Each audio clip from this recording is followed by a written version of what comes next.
ವಂದೇ ಶಂಭುಮುಮಾಪತಿಂ ಸುರಗುರುಂ ವಂದೇ ಜಗತ್ಕಾರಣಂ ವಂದೇ ಪನ್ನಗಭೂಷಣಂ ಮೃಗಧರಂ ವಂದೇ ಪಶೂನಾಂ ಪತಿಂ ವಂದೇ ಸೂರ್ಯ ಶಶಾಂಕ ವನ್ಹಿನಯನಂ ವಂದೇ ಮುಕುಂದ ಪ್ರಿಯಂ ವಂದೇ ಭಕ್ತ ಜನಾಶ್ರಯಂಚ ವರದಂ ವಂದೇ ಶಿವಂ ಶಂಕರಂ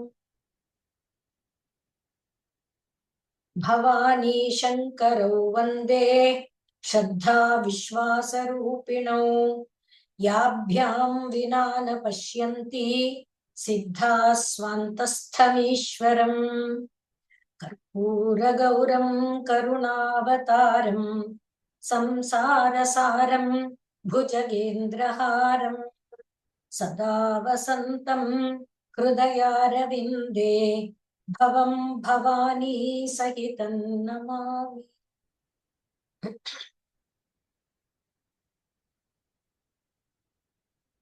ಪರಮಾತ್ಮನನ್ನ ನೀನು ಬೇಟೆ ಆಡೋದಕ್ಕೋಸ್ಕರ ಎಲ್ಲೆಲ್ಲೋ ಹೋಗ್ಬೇಕಾಗಿಲ್ಲ. ನನ್ನ ಈ ಶರೀರ ಅನ್ನುವ ಕಾಡೊಳಗೆ ಬೇಕಾದಷ್ಟು ಪ್ರಾಣಿಗಳಿದೆ. ನೀನು ಆದಿ ಕಿರಾತ, ಆದ್ರಿಂದ ನನ್ನೊಳಗಿರುವಂತ ಕಾಮಕ್ರೋಧಾದಿ ಪ್ರಾಣಿಗಳನ್ನೆಲ್ಲ ಬೇಟೆಯಾಡ್ಕೊಂಡು, ಅಂದ್ರೆ ಒಂದ್ಸಲಿ ಬೇಟೆ ಆಡಿ ಮುಗ್ದೋದ್ಮೇಲೆ ಈ ಕಾಡ್ ಖಾಲಿ ಆಯ್ತು ಇನ್ನೊಂದ್ ಕಾಡ್ಗೆ ಅಂತ ಹೋಗೋಕ ಆಗಲ್ಲ. ಯಾಕೆ ಅಂದ್ರೆ ಇಲ್ಲಿ ನಿರಂತರವಾಗಿ ಆ ಪ್ರಾಣಿಗಳು ಇದ್ದೇ ಇರುತ್ತೆ. ಅವುಗಳಿಂದ ನಾನು ದೂರ ಹೋದೆ ಅಥವಾ ಅವುಗಳು ಖಾಲಿ ಆಯ್ತು ಅನ್ನೋಂಥ ಸ್ಥಿತಿ ಬರೋದೇ ಇಲ್ಲ.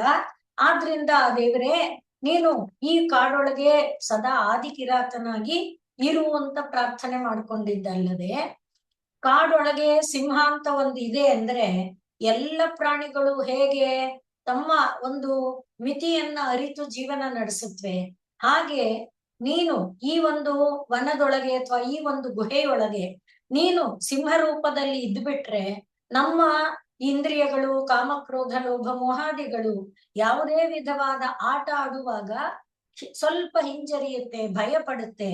ಆದ್ರಿಂದ ನೀನು ಪಂಚಮುಖನಾಗಿ ನಮ್ಮೊಳಗೆ ವಾಸ ಮಾಡು ಅಂತ ಹೇಳುವಾಗ ಪರಮಾತ್ಮನ ಪಂಚಮುಖತ್ವದಿಂದ ಸೃಷ್ಟಿಯ ಸ್ಥಿತಿ, ಸೃಷ್ಟಿಕಾಲ, ಸೃಷ್ಟಿ ಆದ ನಂತರ ಅದನ್ನು ಉಳಿಸುವುದು, ಅದನ್ನ ಲಯ ಮಾಡಿಕೊಳ್ಳುವುದು, ಹಾಗೆ ಮಾಡಿಕೊಳ್ಳುವಾಗ ತಿರೋಧಾನ, ಅನುಗ್ರಹ, ಈ 5 ಮುಖಗಳ ಒಂದು ಲೀಲೆ, ಇವುಗಳೆಲ್ಲವನ್ನು ಕೂಡ ನಾವು ಪರಿಭಾವಿಸಿಕೊಂಡಿದ್ವಿ. ಈಗ ನಾವು ಇಲ್ಲಿ ಮುಂದುವರಿತಾ 45ನೆಯ ಶ್ಲೋಕದಲ್ಲಿ ಪರಮಾತ್ಮನ ಪಾದ ಎಂಬುದೇ ಒಂದು ಗೂಡು, ಅದನ್ನ ನಾವು ಆಶ್ರಯಿಸಬೇಕು ಅನ್ನುವುದಾಗಿ ಹೇಳಕ್ಕೆ ಹೊರಟಿದ್ದಾರೆ. ಅಲ್ಲಿ ಹಿಂದಿನ ಶ್ಲೋಕದಲ್ಲಿ ನಾವು ನೋಡುವಾಗ ಸದ್ಯೋ ಜಾತಂ ಪ್ರಪದ್ಯಾಮಿ, ಅಲ್ಲಿಂದ ಸದ್ಯೋ ಜಾತ, ವಾಮದೇವ, ತತ್ಪುರುಷ, ಈಶಾನ ಮತ್ತು ಅಘೋರ, ಈ ಎಲ್ಲರೂ ಕೂಡ ಸೃಷ್ಟಿ ಸ್ಥಿತಿ ಲಯ ಮತ್ತು ತಿರೋಧಾನ ಅಥವಾ ನಿಗ್ರಹ ಅನುಗ್ರಹ ಇವುಗಳನ್ನ ಮಾಡುವ ಒಂದು ಲೀಲೆಯನ್ನ ನಾವು ಗಮನಿಸಿಕೊಂಡಿದ್ವಿ. ಯಾಕೆ ಈ ಮಾತನ್ನ ಮತ್ತೊಮ್ಮೆ ನೆನಪಿಸಿಕೊಳ್ತಾ ಇರೋದು ಅಂತ ಹೇಳಿದ್ರೆ, ಈಗ ನಾವು ಇವತ್ತು ಯಾವ ಒಂದು ಸೃಷ್ಟಿ ಕಾರ್ಯದ ಆರಂಭದ ದಿನ ಅಂತ ಭಾವಿಸ್ಕೊಂಡಿದ್ದೇವೆ, ಆ ಸೃಷ್ಟಿ ಕಾರ್ಯದ ಆರಂಭದ ದಿನ ಎನ್ನುವುದಾಗಿಯೇ ಇದನ್ನ ಯುಗ ಆದಿ ಅಂತ ಕರೀತಾರೆ. ಯುಗ ಆದಿ ಅನ್ನುವಾಗ ಪರಮಾತ್ಮ ತಾನು ಸೃಷ್ಟಿ ಮಾಡುವ ಸಂಕಲ್ಪವನ್ನು ಹೊತ್ತಾಗ ಆರಂಭ ಆಯಿತು ಕಾಲ. ಕಾಲ ಅನ್ನುವುದು ನಿಜವಾಗಿ ಸರ್ವವ್ಯಾಪಕವಾಗಿ ಸರ್ವತ್ರ ಸರ್ವದಾ ಇರುವಂಥದ್ದು. ಪರಮಾತ್ಮ ಅನ್ನುವುದು ಕೂಡ ಇದನ್ನೆಲ್ಲ ಸ್ವಲ್ಪ ಮನಸ್ಸಿಂದ ಗಮನಿಸ್ಕೊಳ್ಬೇಕು. ನಾನು ಸ್ವಲ್ಪ ಫಾಸ್ಟ್ ಆಗಿ ಹೇಳಿದ್ರೆ ಮನಸ್ಸನ್ನ ಸ್ವಲ್ಪ ಕೇಂದ್ರೀಕರಿಸಿ ಕೇಳಿಸ್ಕೊಳ್ಬೇಕು. ಸರ್ವವ್ಯಾಪಕ ಅಂದ್ರೆ ಈಗ ಒಂದು ಪಾತ್ರೆ ಅಥವಾ ಒಂದು ಬಾಟ್ಲು, ಅದರಲ್ಲಿ ಪೂರ್ಣ ನೀರು, ಒಂದು ಗಾಳಿ ಆಡಕ್ಕೂ ಆಗದಷ್ಟು ನೀರು ಹಾಕಿ ನಾವು ಮುಚ್ಚಿಬಿಟ್ಟಿದ್ರೆ ಅದನ್ನ ನಾವು ಅಲುಗಾಡಿಸಕ್ಕ ಪ್ರಯತ್ನ ಪಟ್ರೆ ನೀರು ಅಲುಗಾಡಲ್ಲ.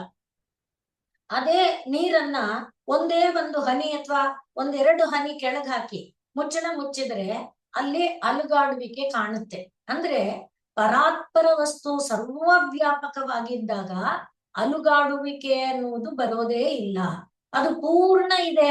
ಅಲುಗಾಡ್ಬೇಕಾದ್ರೆ, ಚಲನೆ ಬೇಕಾದ್ರೆ ಒಂದ್ ಜಾಗ ಬೇಕಲ್ಲ, ಜಾಗವೇ ಇಲ್ಲ. ಹಾಗೆ ಎಲ್ಲ ಕಡೆ ತುಂಬಿಕೊಂಡಿರುವಂತ, ಎಲ್ಲವೂ ತಾನೇ ತಾನಾಗಿರುವಂತ ಒಂದು ವಸ್ತು ಕಲ್ಪನೆಗೆ ಬರ್ತಾ ಇದೆ ಅನ್ಕೊಳ್ತೀನಿ. ಅದು ತಾನು ಬಹುವಾಗಬೇಕು ಅಂತ ಸಂಕಲ್ಪ ಮಾಡ್ಕೊಳ್ಬೇಕಾದ್ರೆ ಆಗ ಏನಾಯ್ತು, ತನ್ನನ್ನ ಒಂದು ಮಿತಿಗೆ ಹಾಕೊಳ್ತು. ಏನು ಸರ್ವವ್ಯಾಪಕವಾಗಿ ಸರ್ವದೇಶ ಕಾಲ ವಸ್ತುಗಳನ್ನ ವ್ಯಾಪಿಸಿಕೊಂಡಿತ್ತು. ಆದ್ರೆ ಈಗ ಅದೇ ತನಗೆ ಒಂದು ಮಿತಿ ಮಾಡಿಕೊಳ್ತು. ಅಂದ್ರೆ ತನ್ನನ್ನ ಒಂದು ವ್ಯಾಪ್ತಿ ಒಳಗೆ ಬರುವಂತೆ ಮಾಡಿಕೊಳ್ತು. ಆಗ ಒಂದು ಚಲನೆ ಉಂಟಾಗುತ್ತೆ. ಯಾಕೆಂದ್ರೆ ಈಗ ಹೇಳಿದ್ನಲ್ಲ, ತುಂಬಿದ ಬಾಟ್ಲಲ್ಲಿ ಒಂದೇ ಒಂದು ಹನಿ ಚಲನೆಗೆ ಅವಕಾಶ. ಕಾಲ ಅನ್ನುವುದಕ್ಕೆ ನಮ್ಮ ಇದರೊಳಗೆ ಭಾರತೀಯ ಪರಂಪರೆಯಲ್ಲಿ ಒಂದು ಅಣು ತನ್ನಷ್ಟೇ ಜಾಗಕ್ಕೆ ತಾನು ಚಲಿಸುವುದಕ್ಕೆ ಕಾಲ ಅಂತಾರೆ ಅಂತ ಶುರು ಮಾಡ್ತಾರೆ.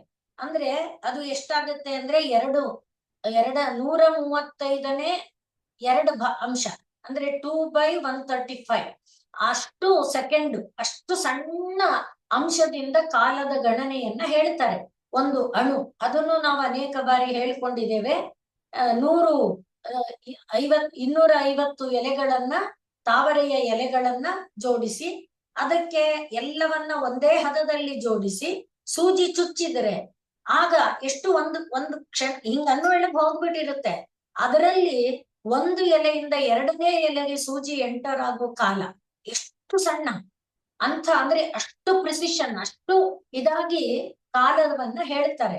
ಇಷ್ಟು ಒತ್ತಿ ಹೇಳ್ತಾ ಇರೋದು ಯುಗ ಅನ್ನುವುದು ಕಾಲದ ಗಣನೆ ಅಂತ ಆರಂಭ ಆಗತ್ತೆ ಅನ್ನೋದಾದ್ರೆ, ಹಾಗೆ ಆರಂಭ ಯಾಕಾಯ್ತು ಅಂದ್ರೆ ತಾನೇ ತಾನಾಗಿ ಸರ್ವ ದೇಶ, ಸರ್ವ ವಸ್ತು, ಸರ್ವ ಕಾಲ ವ್ಯಾಪಿಸಿಕೊಂಡಿದ್ದಂಥವನು ತನ್ನನ್ನ ತಾನು ಒಂದು ಇದು ಮಾಯಾ ಅನ್ನುವ ಒಂದರ ವ್ಯಾಪ್ತಿಗೆ ಒಳಗು ಮಾಡಿಕೊಂಡು ಈಶ್ವರತ್ವದ ನೆಲೆಗೆ ಬಂದ ಪರಬ್ರಹ್ಮನಾಗಿದ್ದವನು ಒಂದೇ ಒಂದು ಡ್ರಾಪ್, ಒಂದು ಇಷ್ಟೇ ಕೆಳಗೆ ಬಂದ. ಹಾಗೆ ಬರುವಾಗ ಚಲನೆ ಉಂಟಾಗುತ್ತೆ. ಹಾಗೆ ಉಂಟಾಗುವ ಚಲನೆ ಕಾಲ ಅಂತ ಅನ್ನಿಸಿಕೊಳ್ಳುತ್ತೆ.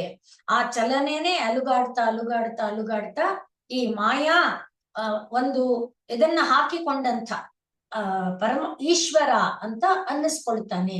ಮಾಯಾ ಉಪಾಧಿ ಒಡಗೂಡಿದಂತ ಈಶ್ವರ ಅಂತ ಆಗ್ತಾನೆ.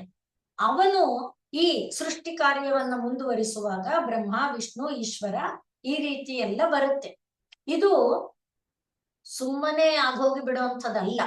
ಯಾಕೆ ಅಂದ್ರೆ ನೋಡಿ, ಒಂದು ಇನ್ಸ್ಟಿಟ್ಯೂಷನ್ ಆಗ್ಲಿ, ಒಂದು ಸಂಘ ಸಂಸ್ಥೆಗಳಾಗ್ಲಿ ನಡಿಬೇಕಾದ್ರೆ ಒಂದು ಸರಿಯಾದ ಪ್ಲಾನ್ ಇರುತ್ತೆ.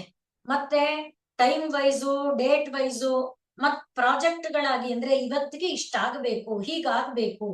ಹಾಗೆ ಆಮೂಲಾಗ್ರವಾಗಿ ಒಂದು ವರ್ಷದ ಟೈಮ್ ಟೇಬಲ್ ಅನ್ನ ಹಾಕಿರ್ತಾರೆ. ಅದನ್ನ ಅನುಸರಿಸಿಕೊಂಡು ನಡಿಬೇಕು. ಹಾಗೆ ನಡೆದಾಗ ಏನಾಗುತ್ತೆ, ನಮ್ಮ ಗುರಿಯನ್ನ ನಾವು ಮುಟ್ಟೋದಕ್ಕೆ ಸಾಧ್ಯ ಆಗತ್ತೆ.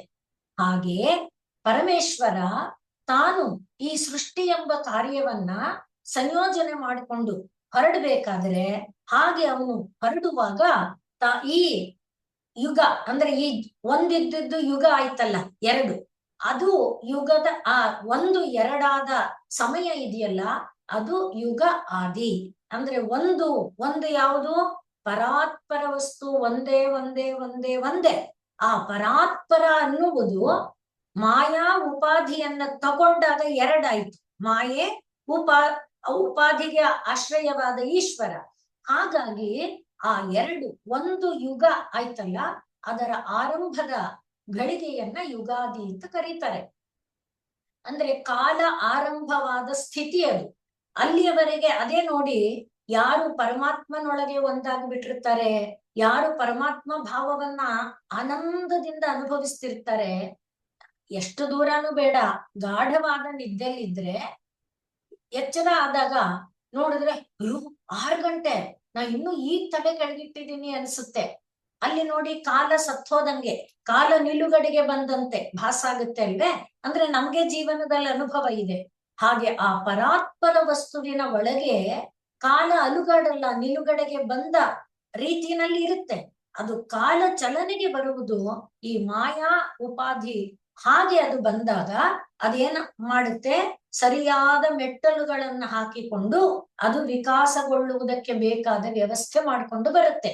ಅದಕ್ಕೆ ಹೇಳಿದ್ದು ಒಂದು ಸಂಘ, ಒಂದು ಸಂಸ್ಥೆ, ಒಂದು ಮನೆಯಲ್ಲೇ ಆದ್ರೂ ನಾಳೆ ಬೆಳಗ್ಗೆಗೆ ಏನಾಗ್ಬೇಕು, ಈ ವಾರ ಪೂರ್ತಿಗೆ ಏನಾಗ್ಬೇಕು, ಈ ತಿಂಗಳಲ್ಲಿ ಏನಾಗ್ಬೇಕು, ಆ ರೀತಿಯಾದ ಒಂದು ಯೋಜನೆ ಹಾಕಿಕೊಂಡು ಬದುಕುವ ಮನೆ ಸುವ್ಯವಸ್ಥಿತವಾಗಿರುತ್ತೆ, ಅಚ್ಚುಕಟ್ಟಾಗಿರುತ್ತೆ, ನೆಮ್ಮದಿಯಾಗಿರುತ್ತೆ, ಗೋಜಲು ಗೊಂದಲಗಳಿರಲ್ಲ.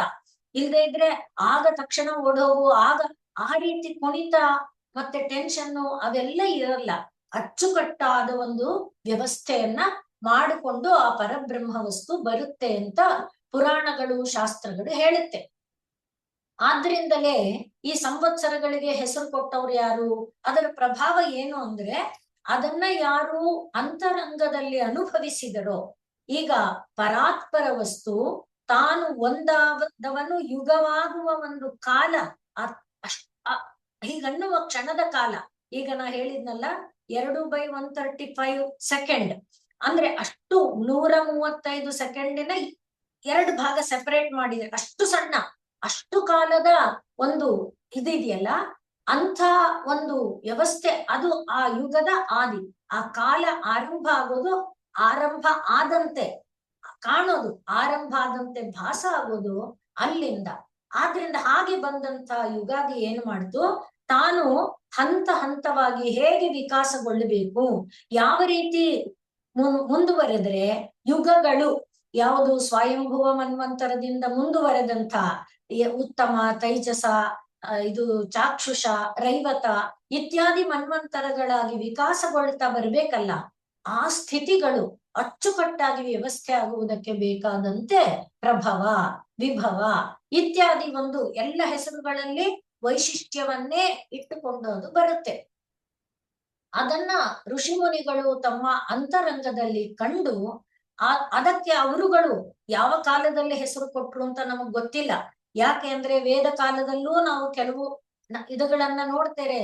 ಸಂವತ್ಸರೋಸಿ, ಇದು ವತ್ಸರೋಸಿ, ಇದಾ ವತ್ಸರೋಸಿ, ಆ ತರಹ ಕಾಲದ ಗಣನೆಗಳನ್ನ ಅಲ್ಲಿ ಕೂಡ ಗಮನಿಸ್ತೇವೆ. ಹಾಗೆ ಅಲ್ಲೂ ಏನು ದಿನ, ಪಕ್ಷ, ಮಾಸ ಇತ್ಯಾದಿ ಕೂಡ ಅಲ್ಲಿ ಕಂಡು ಬರುತ್ತೆ. ಆದ್ರಿಂದ ಎಲ್ಲಿಂದ ಇದಕ್ಕೆ ನಾಮಗಳು ಬಂತು ಅನ್ನುವುದನ್ನ ನಾವು ತಿಳ್ಕೊಳ್ಳೋದು ಗೊತ್ತಾಗೋಲ್ಲ.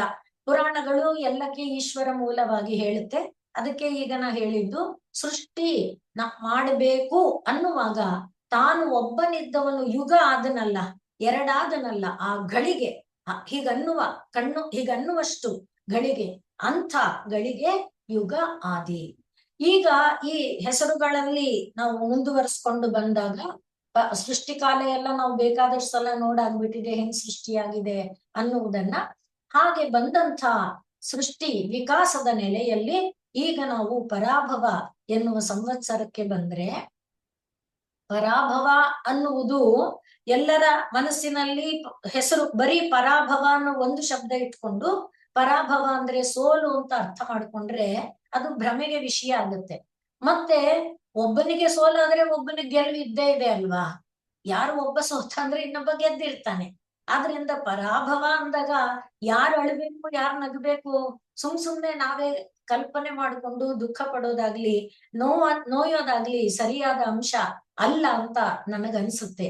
ಮೊದಲನೇದು.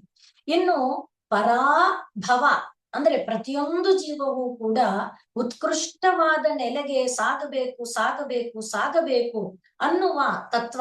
ಇವತ್ತಿನ ಶ್ಲೋಕವೂ ಕೂಡ ಆ ತತ್ವವನ್ನ ಹೇಳುತ್ತೆ.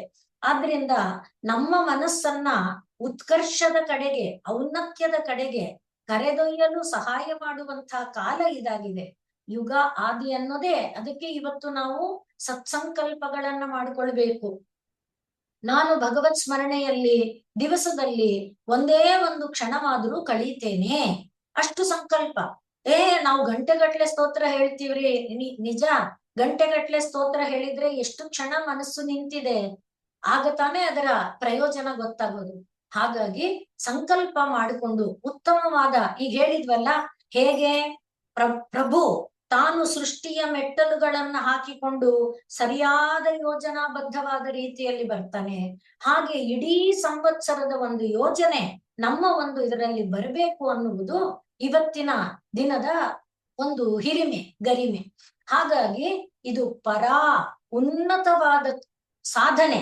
ಯಾಕೆ ಎಲ್ಲರೂ ಅಧ್ಯಾತ್ಮನೇ ಇದ್ಬಿಡ್ಬೇಕಾ? ಯಾರು ಭೌತಿಕದಲ್ಲಿ ಬದುಕಬಾರ್ದಾ? ಇಲ್ಲ, ಭೌತಿಕದಲ್ಲಿ ಬದುಕೋದಕ್ಕೂ ಒಂದು ಯೋಚನೆ ಬೇಕಲ್ಲ.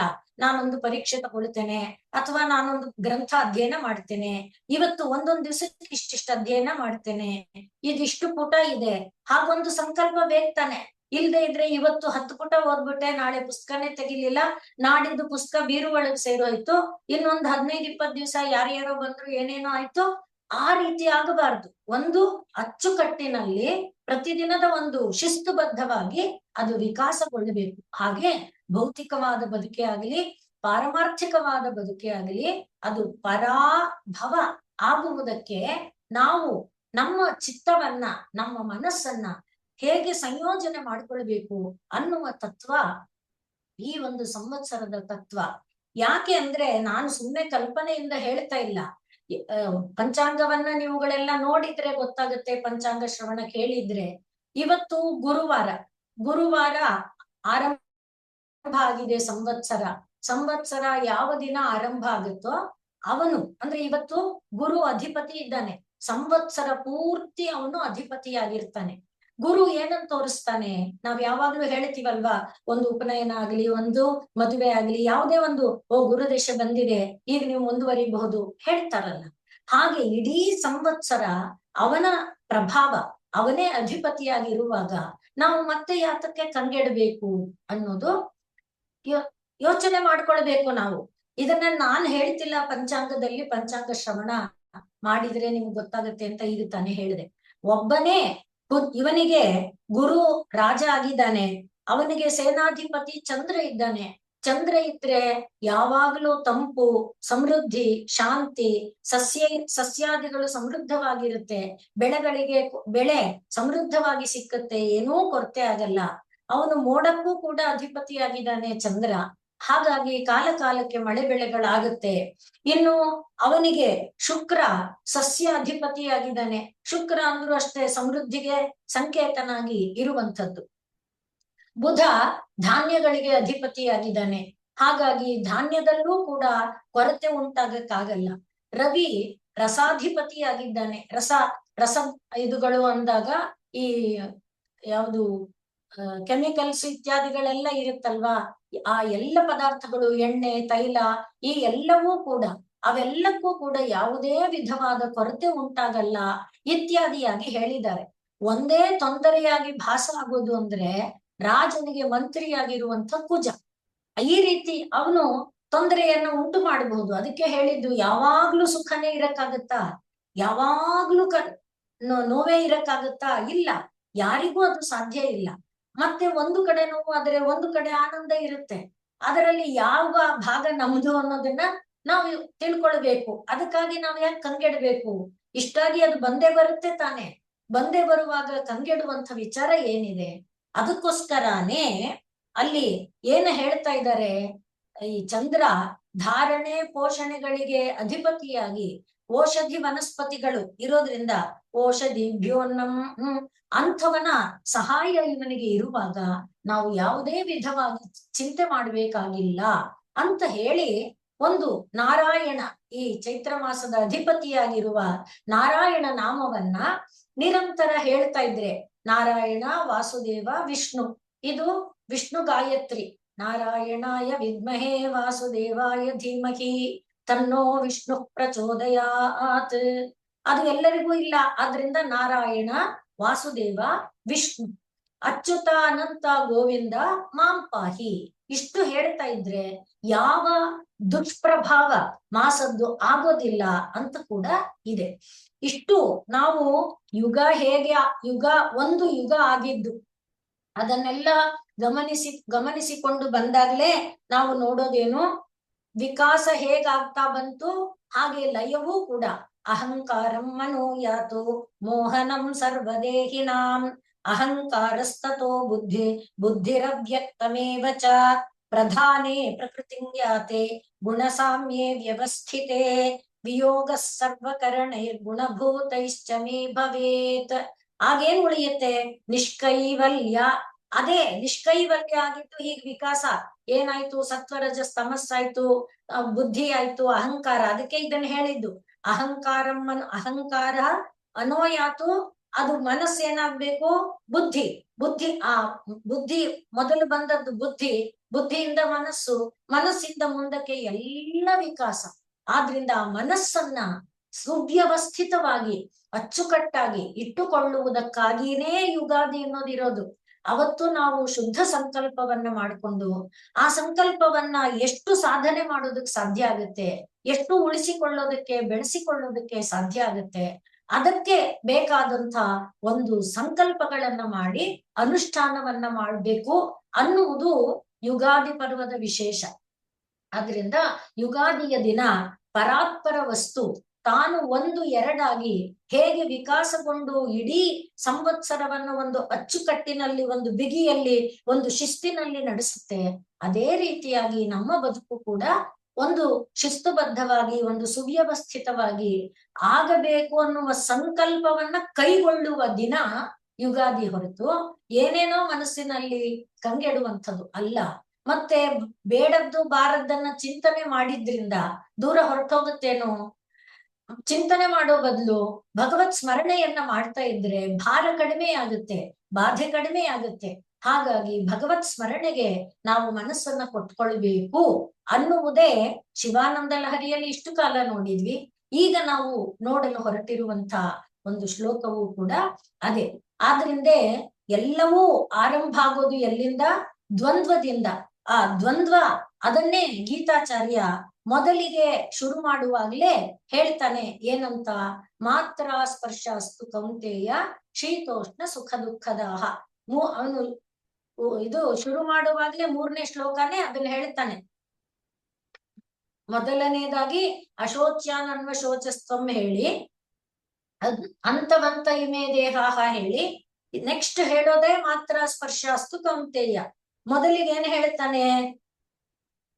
ನೈತತ್ವಯಿ ಉಪಪದ್ಯತೆ ಅಂತಾನೆ. ಆ ತ್ವಯಿ ಎನ್ನುವುದು, ತ್ವಂ ಅನ್ನೋ ಶಬ್ದ ಯಾವುದದು? ತತ್ ಅನ್ನುವುದು ಎರಡಾಯ್ತಲ್ಲ ನೋಡಿ. ಯುಗಾದಿ ಹೇಗೆ ಒಂದೇ ಆಗಿದ್ದು ತತ್ ಅನ್ನುವುದು ತ್ವಂ ಅಂತ ಆಗುವ ನೆಲೆ. ಆದ್ರಿಂದ ತ್ವಯಿ ಅಂದಾಗ ನೀನು ಸಾಧಾರಣನಲ್ಲ, ನೀನು ಅಯೋಗ್ಯನಲ್ಲ, ನೀನು ಯಾವ್ಯಾವುದಕ್ಕೂ ಬದ್ಧನಾಗುವವನಲ್ಲ, ನಿನ್ನೊಳಗೆ ಅನುಚಿತವಾದ ಚಿಂತನೆಗಳು ಬರೋದಕ್ಕೆ ಅವಕಾಶವೇ ಇಲ್ಲ. ಆದ್ರಿಂದ ತ್ವಯಿ, ಆ ತ್ವಯಿ ಅನ್ನುವ ಅಂಶವನ್ನ, ತ್ವಂ ಅನ್ನುವ ಶಬ್ದ ಯಾವುದದು? ತತ್ ಅನ್ನುವುದೇ ತ್ವಂ. ಅದನ್ನ ತಿಳ್ಕೊಂಡಾಗ ಈ ದ್ವಂದ್ವ ನಿನ್ನನ್ನ ಬಾಧಿಸಲ್ಲ. ದ್ವಂದ್ವ ಬಾಧಿಸಿದ್ರೆ ತಿತಿಕ್ಷಸ್ವ, ಸಹಿಸಿಕೋ. ಆಗ ಏನಾಗುತ್ತೆ? ಅದರ ಕಡೆಗೆ, ಯಾವುದರ ಕಡೆಗೆ? ನಿನ್ನ ತನದ ಕಡೆಗೆ. ತ್ವಂ ಅಂತ ನೀನಾಗಿರುವವನು, ಈಗ ಹೇಳಿದ್ವಲ್ಲ, ಅಹಂಕಾರಂ ಮನೋ ಯಾತು ಮೋಹನಂ ಸರ್ವದೇಹಿನಾಂ ಅಹಂಕಾರಸ್ತತೋ ಬುದ್ಧಿಂ ಬುದ್ಧಿರವ್ಯಕ್ತಮೇವ ಚ ಅಂತ. ಹಾಗೆ ನಿಷ್ಕೈವಲ್ಯ ಪ್ರಧಾನೇ ಪ್ರಕೃತಿಂಗ್ಯಾತೆ ಗುಣಸಾಮ್ಯೇ ವ್ಯವಸ್ಥಿತೆ. ನಿಷ್ಕೈವಲ್ಯ ಪದ ಆ ರೀತಿಯಾದ ಒಂದು ನೆಲೆಗೆ ಸಾಗುವುದಕ್ಕೆ ಆ ದ್ವಂದ್ವಗಳನ್ನ ನೀನ್ ಸಹಿಸ್ಕೊತ ಇದ್ರೆ ಬಂದೇ ಬಿಡ್ತೀಯ. ಯಾಕೆ? ದ್ವಂದ್ವ ಇವತ್ತೊಂದು ಬಂತು, ನಾಳೆ ಇನ್ನೊಂದು ಬರುತ್ತೆ, ಒಂದು ಹೋಗುತ್ತೆ, ಒಂದು ಬರುತ್ತೆ. ಎರಡೆರಡು ತಲೆ ಮೇಲೆ ಕೂತ್ಕೊಳ್ಳಕ್ ಜಾಗ ಇಲ್ಲ. ಎಲ್ಲ ವಿಜ್ಞಾನದಲ್ಲಿದೆ, 2 things cannot occupy ಆ ತರದ್ದೆಲ್ಲ ಇದೆಯಲ್ವಾ. ಹಾಗ ಇರುವಾಗ ಯಾವುದಕ್ಕೂ ಕೂಡ ಕಂಗೆಡಬೇಕಾಗಿಲ್ಲ. ಮುಖ್ಯವಾಗಿ ಭಗವಂತ ಜೊತೆಯಲ್ಲಿದ್ದು ಇದನ್ನ ಸಹಿಸ್ಕೊಪ್ಪ ಅಂದಾಗ ನಾವು ಸಹಿಸ್ಕೊಳ್ಬೇಕು. ಸಹಿಸ್ಕೊಳ್ಳೋದಕ್ಕೆ ಏನ್ ದಾರಿ? ಭಗವನ್ ನಾಮ ಸ್ಮರಣೆ, ಭಗವತ್ ಚಿಂತನೆ, ಭಗವಂತನ ಚಿಂತನೆ ನಡೆಯುವ ಜಾಗವನ್ನ ಆಶ್ರಯಿಸೋದು. ಇವೆಲ್ಲ ಇದ್ದಾಗ ಯಾವುದೂ ನಮ್ಮನ್ನ ಕಂಗೆಡುವುದಕ್ಕೆ ಅವಕಾಶ ಮಾಡಿಕೊಡಲ್ಲ. ನಾವು ಎಲ್ಲವನ್ನ ಎದುರಿಸೋದಕ್ ನಮ್ ಕೈಯಲ್ಲಾಗುತ್ತೆ. ಮತ್ತೆ ಎಲ್ಲ ಮೀರಿ ಇದ್ಯಾವುದೂ ನಾವಲ್ಲ ಅಲ್ವಾ ಅನ್ನುವುದನ್ನೇ ತಾನೇ ಮೊದಲಿಗೆ ಅವನ ಆರಂಭ ಮಾಡಿದ್ದಾನೆ. ಅಶೋಚ್ಯಾನನ್ವ ಶೋಚಸ್ತ್ವಂ. ಅದನ್ನೇ ನಾವು ಇಲ್ಲಿ ಯುಗಾದಿಯ ವಿಷಯಕ್ಕೂ ಕೂಡ ಅನ್ವಯ ಮಾಡ್ಕೋಬೇಕು. ಏನು ಬಂದೇ ಇಲ್ಲ, ಬರಕ್ಕೆ ಮುಂಚೆನೆ ಯಾಕೆ ಚಿಂತೆ ಮಾಡ್ಬೇಕು? ಬರಕ್ಕೆ ಮುಂಚೆನೆ ಯಾಕೆ ಏನಾದ್ರೂ ತಲೆ ಮೇಲೆ ಬರ್ತಾ ಇದೆ, ಅಲ್ಲಿ ಬೀಳ್ತಾ ಇದೆ ಅನ್ನುವಾಗ ಯೋಚನೆ ಮಾಡಿದ್ರೆ ಅದೊಂಥರ. ಏನೂ ಇಲ್ಲದೆ ಹುಲಿ ಬಂತು ಅನ್ನೋ ಕಥೆನ ಕಟ್ಕೊಂಡು ಬಾಧೆಯನ್ನ ಪಡೋದು ಅನವಶ್ಯಕ, ಅನಗತ್ಯ. ಮತ್ತೆ ಅದು ನಮ್ಮನ್ನೇ ಕೊಲ್ಲುತ್ತೆ, ನಮ್ಮನ್ನೇ ತಿನ್ನುತ್ತೆ. ಆದ್ರಿಂದ ಮನಸ್ಸನ್ನು ನಾವು ಭಗವಂತನ ಪದತಲದಲ್ಲಿ ನೆಡುವಂತೆ ಮಾಡಬೇಕು. ನಮ್ ಕೈಯಲ್ಲಿ ಆಗಲ್ಲ ಅನ್ನಕ್ಕೆ ಮೊದಲು ಅವನನ್ನ ಬೇಡ್ಕೊಂಡಿದ್ದು, ಇದು ಒಂದು ಕಾಡು, ಈ ಕಾಡೊಳಗೆ ಬೇಕಾದಷ್ಟು ಕ್ರೂರ ಪ್ರಾಣಿಗಳಿದೆ, ಅದನ್ನ ನೀನು ಬೇಟೆಯಾಡು ಅಂತ. ಮತ್ತೆ ಬೇಡ್ಕೊಂಡಿದ್ದು, ಕಾಡೊಳಗೆ ಒಂದು ಸಿಂಹ ಇದ್ರೆ, ಒಬ್ಬ ಅಧಿಪತಿ ಇದ್ರೆ, ಹೇಗೆ ಎಲ್ಲವೂ ತಮ್ಮ ತಮ್ಮ ಒಂದು ಇದರೊಳಗೆ ತಮ್ಮ ಒಂದು ಮಿತಿ ಒಳಗೆ ವ್ಯವಹಾರ ಮಾಡುತ್ತೆ, ಸ್ವೇಚ್ಛಾಚಾರವಾಗಿ ವ್ಯವಹಾರ ಮಾಡಲ್ಲ, ಹಾಗೆ ನಮ್ಮನ್ನ ಕಾಪಾಡು, ಅಂಥ ಒಂದು ಕೃಪೆಯನ್ನ ಮಾಡು ಅಂತ ಹೇಳಿ, ಈಗ 45ನೆಯ ಶ್ಲೋಕದಲ್ಲಿ ಛಂದಶಾಖಿ ಶಿಖಾನ್ವಿತೈಃ ದ್ವಿಜವರೈಃ ಸಂಸೇವಿತೆ ಶಾಶ್ವತೆ ಸೌಖ್ಯಾಪಾದಿನಿ ಖೇದ ಭೇದಿನಿ ಸುಧಾ ಸಾರೈಃ ಕಲೈರ್ದೀಪಿತೆ ಚೇತಃ ಪಕ್ಷಿ ಶಿಖಾಮಣೆ ಚೇತಃ ಪಕ್ಷಿ ಶಿಖಾಮಣೆ ತ್ಯಜ ವೃಥಾ ಸಂಚಾರಮನ್ಯೈರಲಂ. ತ್ಯಜ ವೃಥಾ ಇದೆಲ್ಲನೇ ಈಗ ಅದಕ್ಕೆ ಮೊದಲೇ ಅದನ್ನ ಹೇಳಿ ಇದನ್ನ ತಗೊಂಡಿದ್ದು. ವೃಥಾ ಸಂಚಾರಮನ್ಯೈರಲಂ ನಿತ್ಯಂ ಶಂಕರ ಪಾದ ಪದ್ಮಯುಗಲೀ ನೀಡೇ ವಿಹಾರಂ ಕುರು ಛಂದಶಾಖಿ ಶಿಖಾನ್ವಿತೈಃ ದ್ವಿಜವರೈಃ ಸಂಸೇವಿತೆ ಶಾಶ್ವತೆ ಸೌಖ್ಯಾಪಾದಿನಿ ಖೇದ ಭೇದಿನಿ ಸುಧಾ ಸಾರೈಃ ಫಲೈರ್ದೀಪಿತೆ ಚೇತಃ ಪಕ್ಷಿ ಶಿಖಾಮಣೆ ತ್ಯಜ ವೃಥಾ ಸಂಚಾರಂ ಅನ್ಯೈರಲಂ ನಿತ್ಯಂ ಶಂಕರ ಪಾದ ಪದ್ಮಯುಗಲೀ ನೀಡೇ ವಿಹಾರಂ ಕುರು. ನಿತ್ಯವೂ ಕೂಡ ಚೇತ ಅನ್ನುವ ಪಕ್ಷಿಯೇ, ಪಕ್ಷಿ ಶಿಖಾಮಣಿಯೇ, ಮೂರ್ಖ ಶಿಖಾಮಣಿ ಅನ್ನುವಂತೆ ನಿಜವಾಗಿ ಇಲ್ಲಿ ಪಕ್ಷಿಯನ್ನ ಶ್ರೇಷ್ಠ ಅಂತಾನೆ ಹೇಳ್ತಾ ಇದ್ರು. ಈಗ ನಾವೆಲ್ಲ ಯೋಚನೆ ಮಾಡ್ಕೊಂಡು ಕಂಗೆಟ್ಟಿದ್ದೇವಲ್ಲ, ಅದಕ್ಕೆ ಮೌಢ್ಯ, ಮೂರ್ಖತನದ ಒಂದು ರೀತಿಯಲ್ಲಿ. ಯಾಕೆ ಅಂದ್ರೆ ಎಷ್ಟೆಲ್ಲ ಹೇಳ್ತಾ ಇದ್ರು, ಬೇರೆ ಬೇರೆ ಕಡೆಗೆ ಅಲಿದು ಒದ್ದಾಡ್ತಾ ಇದೆಯಲ್ಲ ಅನ್ನುವ ಹಿನ್ನೆಲೆಯಲ್ಲಿ ಆ ಪಕ್ಷಿ ಶಿಖಾಮಣೆ ಚೇತಃ, ಪಕ್ಷಿ ಶಿಖಾಮಣಿಯಾದ ಚೇತಸ್ಸೇ. ಯಾಕೆ ಚೇತಸ್ಸನ್ನ ಪಕ್ಷಿ ಅಂದಿದ್ದಾರೆ? ಪಕ್ಷಿ ಏನ್ ಮಾಡುತ್ತೆ ನೀವು ನೋಡಿದೀರಾ? ಸುಮ್ನೆ ಕೂತ್ಕೊಳ್ಳೋದಿಲ್ಲ, ಒಂದು ಕ್ಷಣ ಕೂತಿರುತ್ತೆ, ಹೀಗನ್ನುತ್ತೆ, ಎಲ್ಲೋ ಹೋಗುತ್ತೆ, ಕೂತ್ಕೊಳ್ಳುತ್ತೆ, ತಿರ್ಗಾ ಹೀಗನ್ನುತ್ತೆ, ಎಲ್ಲೋ. ಹಾಗೆ ಆಕಾಶದಲ್ಲೂ ಹಾಗೆ ಗಮನಿಸ್ತಾ ಇರಿ. ಹಾಗೆ ನಮ್ಮ ಚೇತ ಕೂಡ ನಿರಂತರ ಚಲಿಸ್ತಾನೇ ಇರುತ್ತೆ. ಅದೆಷ್ಟು ದೇಹಗಳನ್ನ ಪ್ರವೇಶಿಸ್ತೋ, ಅದೆಷ್ಟು ಶರೀರಗಳನ್ನ, ಅಂದ್ರೆ ಚರಾಚರಾದಿ ಶರೀರಗಳನ್ನ, ಪ್ರಾಣಿಗಳ ಶರೀರ, ಗಿಡ ಮರಗಳ ಏನೇನೆಲ್ಲ ಶರೀರ ಪ್ರವೇಶಿಸಿ ಇನ್ನೂ ಸಾಕಾಗಿಲ್ಲ, ಇನ್ನೂ ತಿರುಗುತ್ತಾನೆ ಇದೆ. ಅದಕ್ಕೋಸ್ಕರನೇ ವೃಥಾ ಸಂಚಾರಂ. ಅದಕ್ಕೆಲ್ಲ ಕಾರಣ ಏನು? ಈಗ ನಾವು ಯೋಚನೆ ಮಾಡಿದ್ವಲ್ಲ, ಸುಮ್ಮನೆ ಬೇಡದ ಚಿಂತನೆಗಳು, ಅವುಗಳನ್ನ ಮಾಡ್ತಾ ಏನಾಗುತ್ತೆ, ಚೇತಸ್ಸು ಪಕ್ಷಿ ತರ ಹಾರ್ತಾನೆ ಇರುತ್ತೆ. ಅಲ್ಲಿ ಕೂತ್ಕೊಳ್ಳುತ್ತೆ, ಇಲ್ಲಿ ಕೂತ್ಕೊಳ್ಳುತ್ತೆ, ಇನ್ನೊಂದ್ ಕಡೆ ಹೋಗುತ್ತೆ, ಮತ್ತೊಂದ್ ಕಡೆ ಹೋಗುತ್ತೆ, ಅವ್ರನ್ನ ಕೇಳುತ್ತೆ, ಇವ್ರನ್ನ ಕೇಳುತ್ತೆ, ಯಾರ್ಯಾರನ್ನ, ಎಷ್ಟು ಜನ ಜ್ಯೋತಿಷರು ಏನು ಭವಿಷ್ಯ ಹೇಳಿದ್ರು, ಅದರಿಂದ ಪರಿಹಾರ ಇರುವುದನ್ನ ನಾವು ನೋಡ್ಕೊಳ್ಳೋದು ಬಿಟ್ಟು 10 ಕಡೆ ತಿರುಗೋದ್ರಿಂದ ಏನೂ ಆಗಲ್ಲ. ಆದ್ರಿಂದ ಚೇತಃ ಪಕ್ಷಿ ಶಿಖಾಮಣೆ, ನೀನು ವೃಥಾ ಸಂಚಾರಂ ತ್ಯಜ, ಸುಮ್ಮನೆ ತಿರುಗೋದನ್ನ ನಿಲ್ಲಿಸು. ಸುಮ್ಮನೆ ತಿರುಗೋದನ್ನ ನಿಲ್ಲಿಸೋದು ಯಾವುದರ ಮೂಲಕ ಅಂದ್ರೆ ರಾಗದ್ವೇಷಗಳನ್ನ ಬಿಟ್ಟರೆ ಮಾತ್ರ. ಅದಕ್ಕೆ ಯುಗವನ್ನ ಬಿಡಬೇಕು. ಯುಗ ಇಲ್ಲ, ಇರುವುದು ಒಂದೇ ವಸ್ತು, ಒಂದೇ. ಆ ವಸ್ತು ಏನಾಯ್ತು, ತಾನು ಯುಗವಾಯ್ತು, ತಾನೇ ಏನಾಯ್ತು, ಪೃಥ್ವಿಯ ತೇಜೋ ವಾಯು ಆಕಾಶ ಆಯ್ತು, ತಾನೇ ಏನಾಯ್ತು, ಸ್ಪರ್ಶ ರೂಪ ರಸಗಂಧ ಇತ್ಯಾದಿ ಆಯ್ತು, ತಾನೇ ಹಾಗೆ ಯುಗವಾದದ್ದು ಅದ್ರಿಂದ ಮೂಲವನ್ನ ಮರಿಬೇಡ. ಸುಮ್ಮನೆ ಇವುಗಳಲ್ಲಿ ಈಗ ಶಬ್ದ, ಈಗ ಸ್ಪರ್ಶ, ಈಗ ರಸ, ಈಗ ಆ ರೀತಿ ಕುಣಿದಾಡ್ಕೊಂಡು ನೆಗೆದಾಡ್ಕೊಂಡು ತೃಪ್ತಿ ಪಡದೆ ಮತ್ತೆ ಅದೇ ಆಸ್ವಾದನೆಯಲ್ಲಿ ಬಿದ್ದು ಶರೀರ ಪಡೆದು ಆದ್ರಿಂದ ಸಾಕು. ಆದ್ರಿಂದ ತಿರುಗಾಡಿದ್ದು ಸಾಕು, ಅಲೆದಾಡಿದ್ದು ಸಾಕು, ಗೂಡಿಗೆ ಬಂದು ವಿಶ್ರಾಂತಿ ತಗೋ ಅನ್ನುವುದಾಗಿ ವೃಥಾ ಸಂಚಾರಂ ತ್ಯಜ, ಸುಮ್ಮನೆ ತಿರುಗುವುದನ್ನ ನಿಲ್ಲಿಸು. ಮತ್ತೆ ಅನ್ಯೈಹಿ ಅಲಂ, ಈ ಸಲಿ ನಾನು ಬರೀ ಮಾವಿನ ತೋಪಿಗೆ ಹೋಗಿದ್ದೆ, ನಾಳೆ ಹಲಸಿನ ತೋಪಿಗೆ ಹೋಗ್ತೇನೆ, ಇನ್ನೊಂದು ಸಲಿ ಸೀಬೆ ಇದಕ್ ಹೋಗ್ತೇನೆ. ಹಾಗೆ ಈ ಮರ ಆ ಮರ, ಆ ಶಬ್ದ ಈ ಶಬ್ದ, ಹಾಗೆ ಈ ಒಂದು ಆನಂದ ಆ ಒಂದು ಆನಂದ, ಮತ್ತೆ ಅವರು ಇವರು ಬೇಡ. ಅನ್ಯೈಹಿ ಅಲಂ, ಸಾಕು ಅವರು ಇವರು ಅಂತ ಅನ್ಕೊಂಡಿದ್ದು ಸಾಕು. ಅಲಂ ಅಂದ್ರು ಸಾಕು ಅಂತ, ತ್ಯಜ ಅಂದ್ರೆ ಬಿಡು ಅಂತ. ಈಗ ಏನ್ ಮಾಡ್ಬೇಕು? ನಿತ್ಯಂ, ಯಾವಾಗಲೂ ನಿತ್ಯಂ. ಮತ್ತೆ ಯಾವಾಗ್ಲೂ ದೇವರ ಸ್ಮರಣೆಯಲ್ಲಿ ಕೂತ್ಬಿಟ್ರೆ ನಮ್ ಕೆಲಸ ಯಾರು ಮಾಡ್ತಾರೆ? ಇದು ತುಂಬಾ ಜನರ ಮನಸ್ಸಿನಲ್ಲಿ ಪ್ರಶ್ನೆ ಬರುತ್ತೆ. ಕೂತ್ಕೊಂಡ್ ನೋಡಿದ್ರೆ ಗೊತ್ತಾಗುತ್ತೆ ಅದೇನು ಬೇಡ. ಕೆಲಸ ಮಾಡ್ಬೇಡ ಅಂತ ಕೃಷ್ಣನು ಹೇಳಲಿಲ್ಲ, ಯಾರು ಹೇಳಲ್ಲ. ಕೆಲಸದಲ್ಲಿ ಮನಸ್ಸನ್ನ ನಿರಂತರವಾಗಿ ತೊಡಗಿಸಿಕೊಳ್ಳಲೇಬೇಕು. ಕೆಲಸದ ಮಾಡ್ತಾ ಮಾಡ್ತಾ ಭಗವಂತನ ಸ್ಮರಣೆಯನ್ನ ಮಾಡಬೇಕು, ಭಗವಂತನಿಗೆ ಅರ್ಪಣೆ ಮಾಡಬೇಕು. ಆದ್ರಿಂದಲೇ ಸ್ಮರಣೆ, ಅರ್ಪಣೆ, ಪ್ರಾರ್ಥನೆ ಪ್ರತಿ ಜೀವಿಯ ಪ್ರತಿದಿನದ ಕೆಲಸ. ಅದನ್ನ ಮಾತ್ರ ಯಾವಾಗಾದ್ರೂ ಸರಿ ಒಂದು ಬಾರಿಯಾದ್ರೂ ಮಾಡ್ಲೇಬೇಕು ಅನ್ನುವುದು.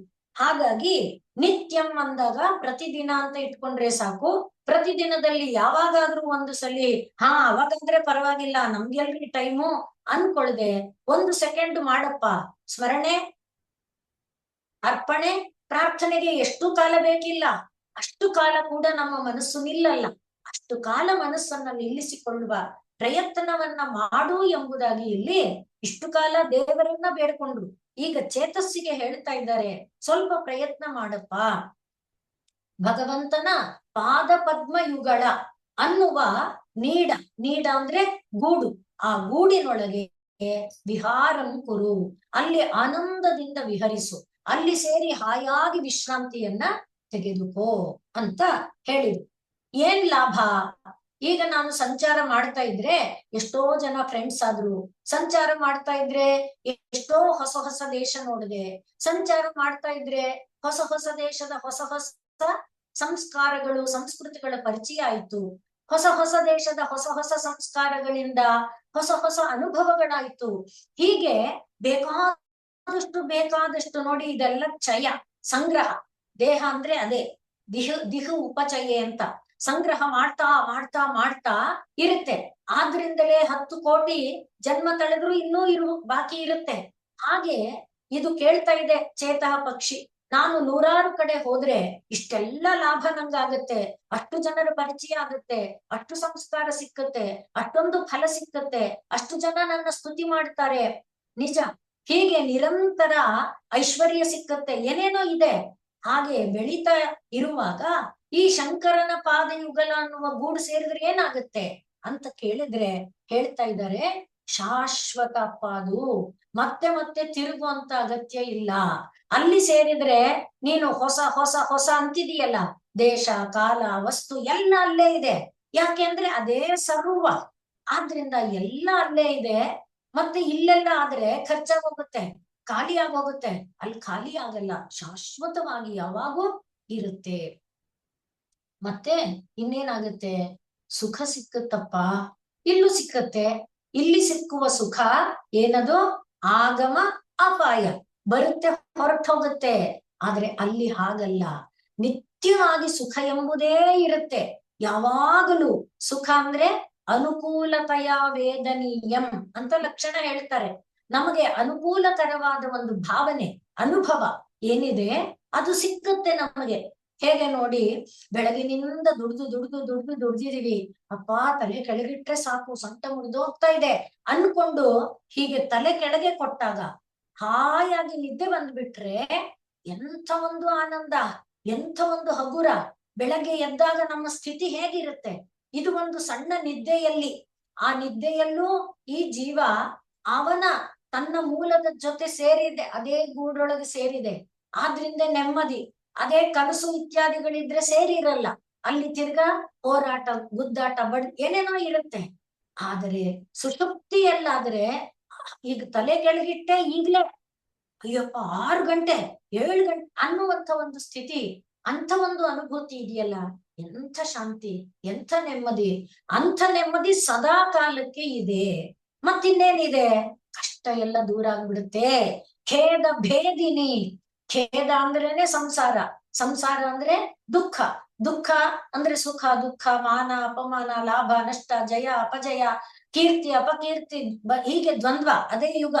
ಅದು ಬರ್ತಾ ಬರ್ತಾ ಬರ್ತಾನೇ ಇರುತ್ತೆ. ಅದರಿಂದ ಆ ಖೇದವೆಲ್ಲ ಭೇದ ಆಗೋಗುತ್ತೆ, ಎಲ್ಲ ಬಿದ್ದೋಗುತ್ತೆ. ಇನ್ನೇನು ವಿಶೇಷ ಲಾಭ? ಸುಧಾಸಾರೈಹಿ, ಅಮೃತದ ಸಾರ. ಅಮೃತವನ್ನೆಲ್ಲ ಹಿಂಡಿ ಹಿಂಡಿ ಹಿಂಡಿ, ಘನ ಅಮೃತನೇ ಅಮೃತ. ಆ ಅಮೃತವನ್ನು ಸ್ಯಾಚುರೇಟೆಡ್ ಆಗಿ ಮಾಡಿದರೆ ಆ ಸುಧಾಸಾರ ಫಲ ಯಾವುದಪ್ಪ ಅದು ಅಂದ್ರೆ ಜ್ಞಾನ ಮತ್ತು ವೈರಾಗ್ಯ. ವೈರಾಗ್ಯ ಇದ್ರೆ ಏನ್ರಿ ಸುಖ ಪಡಕ್ಕಾಗತ್ತೆ? ವೈರಾಗ್ಯ ಅಂದ್ರೆ ಎಲ್ಲ ಬಿಸಾಕ್ ಬಿಡೋದಲ್ಲ. ವೈರಾಗ್ಯ ಅಂದ್ರೆ ರಾಗನ ಹೊಂದಿರೋದೆ. ಆ ರಾಗವನ್ನ ವಿರಾಗ, ವಿಶೇಷವಾದ ರಾಗವಾಗಿ, ಅಂದ್ರೆ ಪರಮಾತ್ಮನಿಂದ ಇದು ಬಂದಿದೆಯಪ್ಪ, ಇದು ಪರಮಾತ್ಮ ಮೂಲವಾದದ್ದು, ಇದರೊಳಗೆ ಪರಮಾತ್ಮ ನಲಿತಾ ಇದ್ದಾನೆ. ಒಂದು ನವಿಲು ತಾನು ಗರಿಯನ್ನ ಬಿಚ್ಚಿ ಕುಣಿದಾಗ, ಆ ನವಿಲಿನ ಗರಿಯ ಸೌಂದರ್ಯವನ್ನ ನೋಡಿದಾಗ ಪರಮಾತ್ಮ. ಹಾಗೆ ಒಂದು ಹಕ್ಕಿಯ ಕುಣಿಯುವ ನಡೆಯನ್ನ ನೋಡಿದಾಗ, ಒಂದು ಮರ ತೂಗುವ ಗತಿಯನ್ನ ನೋಡಿದಾಗ ಪರಮಾತ್ಮ ಪರಮಾತ್ಮ ಪರಮಾತ್ಮ ಅಲ್ಲದೆ ಹೋದ್ರೆ ಅದು ವಿರಾಗ. ಅಂದ್ರೆ ಆ ರಾಗ ಪರಮಾತ್ಮನ ಒಂದು ಸ್ಮರಣೆಯ ಕಡೆಗೆ ಕರ್ಕೊಂಡು ಹೋಗೋ ಹಾಗೆ. ಆದ್ರಿಂದ ಪ್ರಪಂಚವನ್ನ ಆಸ್ವಾದಿಸ್ತಾ ಇರೋದಲ್ಲ, ಪರಮಾತ್ಮ ಸ್ಮರಣೆಯೊಡನೆ ಹೊಂದುವಂಥದ್ದು. ಹಾಗೆ ಅವಾಗ ಏನಾಗುತ್ತೆ? ಯಾವಾಗ್ಲೂ ಅಮೃತ, ಯಾವಾಗ್ಲೂ ಆನಂದ. ಸುಧಾಸಾರೈಹಿ ಫಲೈಹಿ ದೀಪಿತೆ. ಆ ಅಮೃತದ ಸಾರ ಘನವಾದ ಫಲ ಸಿಕ್ಕುತ್ತೆ. ಇನ್ನೇನ್ ಬೇಕು ನಿನ್ಗೆ?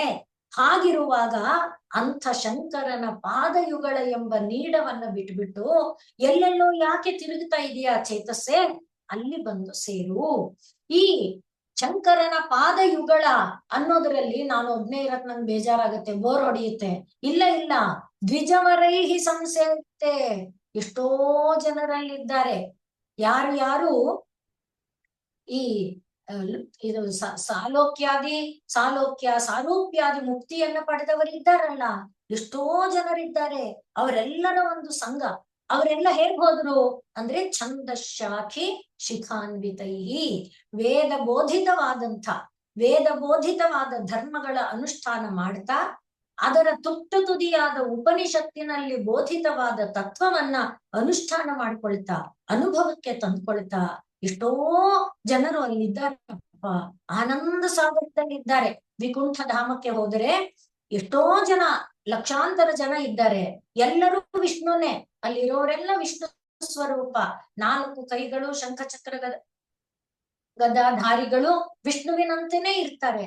ಈ ತರ ಎಲ್ಲ ವರ್ಣನೆ ನೋಡ್ತೇವೆ. ಆದ್ರಿಂದ ನೀನು ಒಬ್ಬನೇ ಏನಲ್ಲ. ಹಾಗಾಗಿ ಚೇತ, ನಿನಗೂ ಬೇಕಾದವರಿದ್ದಾರೆ. ಆದ್ರಿಂದ ನೀನು ನಿತ್ಯ ನಿರಂತರವಾಗಿ ಆ ಶಿವನ ಪಾದಯುಗಳವನ್ನ ಆಶ್ರಯಿಸಿಕೊಂಡು ಬದುಕಪ್ಪ ಅನ್ನುವುದನ್ನ ಇಲ್ಲಿ ಹೇಳ್ತಾ, ನಮಗೆ ಈ ಯುಗಾದಿಯ ದಿನಕ್ಕೆ ಕಾಕತಾಳೀಯ ಅಲ್ಲ, ತಾನಾಗಿ ತಾನು ಪರಮಾತ್ಮ ಜೋಡಿಸಿ ಕೊಟ್ಟಿದ್ದಾನೆ. ಭಗವಂತನ ಸ್ಮರಣೆಯೊಡನೆ ನಾವು ಬದುಕಬೇಕು ಅನ್ನುವ ತತ್ವವನ್ನು. ಮೊದಲಿಗೆ ಶ್ಲೋಕದ ಅರ್ಥವನ್ನ ಗಮನಿಸಿದರೆ ಏನದು? ಚೇತಃ ಪಕ್ಷಿ ಶಿಖಾಮಣೆ. ಪಕ್ಷಿ ಶಿಖಾಮಣೆ, ಪಕ್ಷಿಗಳಾಗಿ ಸದಾ ಸಂಚರಿಸ್ತಾ ಇರುವಂತ ಚೇತಸ್ ಎಂಬ ಪಕ್ಷಿಯೇ ಛಂದಶಾಖಿ ಶಿಖಾನ್ವಿತೈಹಿ. ಛಂದ ಎನ್ನುವ ಶಾಖಿ ಅಂದ್ರೆ ಮರ, ಛಂದ ಅಂದ್ರೆ ವೇದ ಎಂಬ ಮರ. ಅದರ ಶಿಖ ಕೊಂಬೆಯ ತುಟ್ಟ ತುದಿ ಅಂದ್ರೆ ವೇದ ಮರ ಇದೆಯಲ್ಲ, ಮರದ ತುಟ್ಟ ತುದಿ ಅಂತ ಅದು ವೇದಾಂತ ಉಪನಿಷತ್ತು.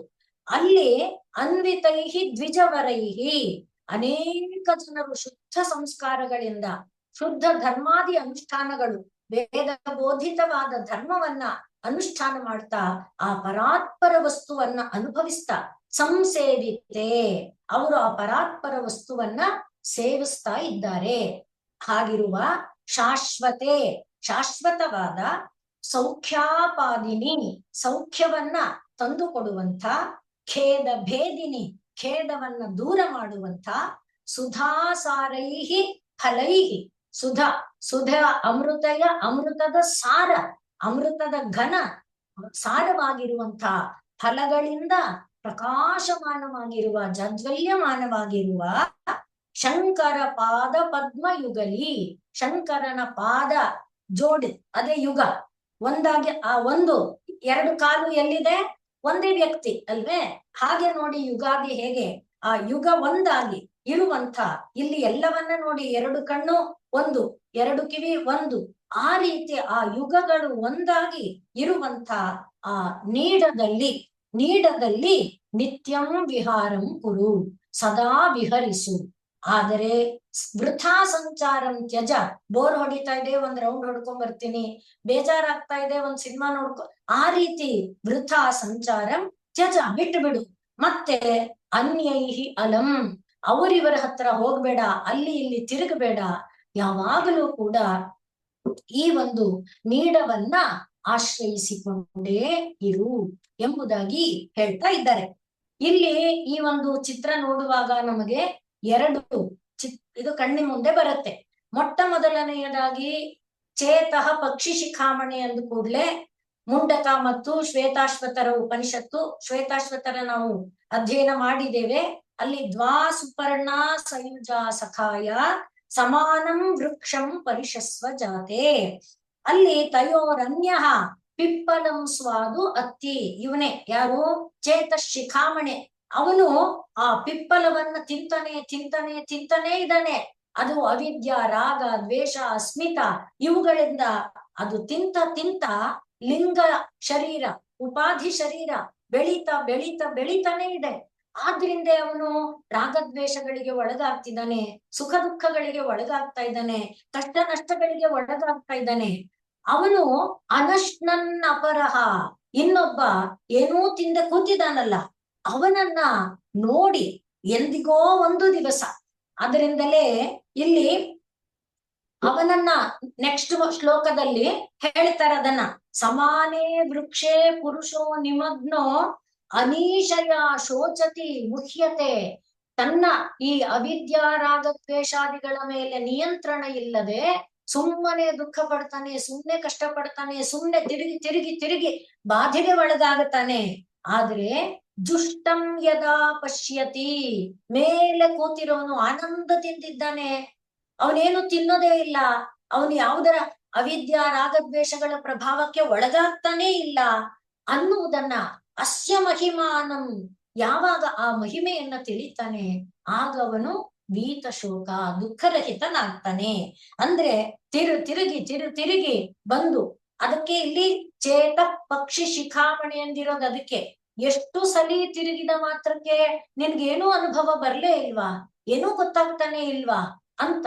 ಹಾಗಾಗಿ ಆ ಮೇಲೆ ಇದಾನಲ್ಲ, ನಿನ್ನದೇ ಮರದೊಳಗೆ ವೃಕ್ಷ ಅದೇ ತಾನೇ, ಊರ್ಧ್ವ ಮೂಲಂ ಅಧಶಾಖಂ ಅಶ್ವತ್ಥಂ ಪ್ರಾಹುರವ್ಯಯಂ ಛಂದಾಂಸಿ, ಅದೇ ನೋಡಿ, ಛಂದ ಶಿಖ ಯಸ್ಯ ಪರ್ಣಾನಿ ಯಸ್ತಂ ವೇದ ಸ ವೇದವಿತ್ ಅಂತ. ವೇದವಿತ್ ದ್ವಿಜವರರು ಮಾರ್ಗದರ್ಶನ ಇದ್ದಾರೆ, ಅದನ್ನ ನೋಡು, ಆ ಸಜ್ಜನರ ಸಂಘ ಮಾಡು, ಅವರು ಅನುಭವಿಸಿದ ಮಾರ್ಗದಲ್ಲಿ ಹೋಗು, ಅವರು ತೋರಿದ ಮಾರ್ಗವನ್ನ ಅನುಷ್ಠಾನ ಮಾಡು.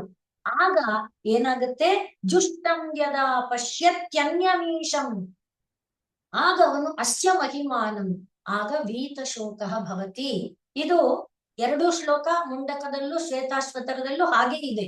ಆದ್ದರಿಂದ ಆ ಚೇತ ಅನ್ನುವ ಪಕ್ಷಿಗೆ ತಿರುಗಿ ಶ್ರೀ ತ್ಯಾಗರಾಜರು ಕೂಡ ಹೇಳ್ತಾರೆ ಇದರಲ್ಲಿ, ಕಾಲಹರಣ ಮೇಲರ ಹರೆ ಎನ್ನುವ ಕೃತಿಯಲ್ಲಿ, ಏನು ಚುಟ್ಟಿ ಪಕ್ಷುಲೆಲ್ಲ, ಎಲ್ಲ ಪಕ್ಷಿಗಳು ತಿರುಗಿ ಚುಟ್ಟಿ ಪಕ್ಷುಲೆಲ್ಲ ಚೆಟ್ಟು ವೆದಕು ರೀತಿ, ಯಾವ ಮರ ನನಗ್ ಒಳ್ಳೇದು, ಯಾವ ಮರದಲ್ಲಿ ನಾನು ಗೂಡು ಕಟ್ಲಿ, ಯಾವ ಮರದಲ್ಲಿದ್ರೆ ನಂಗೆ ಏನೂ ತೊಂದ್ರೆ ಇಲ್ಲ ಅಂತ. ಅನ್ಯೈಹಿ ಅಲಂ, ಬೇರೆ ಮರ ಅಂತ ತಿರುಗುತ್ತೆ. ಓ, ಇಲ್ಲಿದ್ರೆ ಹದ್ದಿನ ಕಾಟ, ಇಲ್ಲಿದ್ರೆ ಗಿಡಗದ ಕಾಟ, ಇಲ್ಲಿದ್ರೆ ಹಾವಿನ ಕಾಟ, ಎಷ್ಟು ಮರ ತಿರುಗಿದ್ರು ಅಷ್ಟೇ.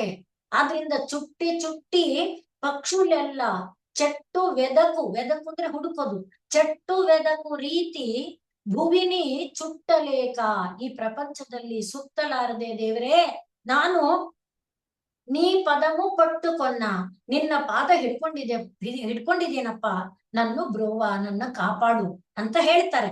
ಹಾಗೆ ಆ ತಿರುಗಿ ನಾವು ಸಾಕಾಗಿ ಯಾವ ಮನೆಯನ್ನ ಮುಟ್ತೇವಪ್ಪ ಅಂದ್ರೆ ಅದು ಶಿವ. ಅದೇ ಸ್ವಶ್ರೇಯಸಂ ಶಿವಂ ಭದ್ರಂ ಕಲ್ಯಾಣಂ ಮಂಗಲಂ.